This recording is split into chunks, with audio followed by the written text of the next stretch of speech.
প্রিয় চাকরি প্রত্যাশী বন্ধুগণ,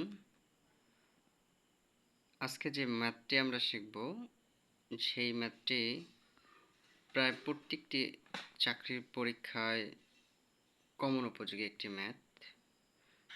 প্রতিটা পরীক্ষায় এরকম একটি অঙ্ক থাকে। অঙ্কটি হচ্ছে পিতা ও পুত্রের বয়সের সমষ্টি ৪৫ বছর। পিতার বয়স পুত্রের বয়সের চেয়ে ২৫ বছর বেশি। পুত্রের বয়স কত? আমি আরও একবার প্রশ্নটি পড়ছি। পিতা ও পুত্রের বয়সের সমষ্টি ৪৫ বছর। পিতার বয়স পুত্রের বয়সের চেয়ে ২৫ বছর বেশি। পুত্রের বয়স কত? মনে করি পুত্রের বয়স হচ্ছে x বছর। সুতরাং পিতার বয়স হবে, যেহেতু উভয়ের বয়স ৪৫ বছর, ৪৫ বছর থেকে যদি আমরা পুত্রের বয়স বাদ দেই তাহলে পিতার বয়স পাওয়া যাবে। এজন্য ৪৫ মাইনাস হচ্ছে x। শর্তমতে পিতার বয়স পুত্রের বয়সের চেয়ে ২৫ বছর বেশি। তাহলে অবশ্যই পিতার বয়স থেকে যদি আমরা পুত্রের বয়সটা বাদ দেই তাহলে ২৫ বছরের সমতুল্য হবে।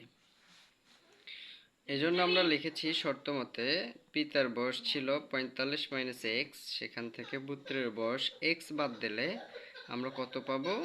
২৫ পাবো, কারণ যেহেতু পিতার বয়স পুত্রের বয়সের চেয়ে ২৫ বছর বেশি।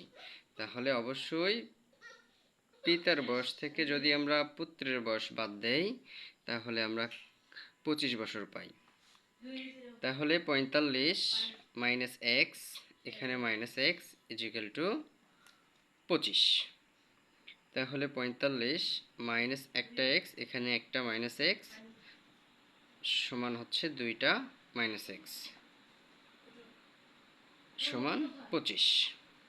এরপরে আমরা এই পাশে প্লাস ৪৫, ওই পাশে যা কি হবে মাইনাস ৪৫। তাহলে এই পাশে থাকতেছে মাইনাস 2x। ২৫ মাইনাস হচ্ছে ৪৫। ৪৫ থেকে যদি আমরা ২৫ বাদ দেই তাহলে মাইনাস ২০ পাই। তাহলে মাইনাস 2 এখানে x এর সঙ্গে গুণ আকারে আছে, 2 ইন্টু এক্স। এই পাশে কোনো সংখ্যা গুণ থাকলে পক্ষান্তর করলে সেটা ভাগ যায়।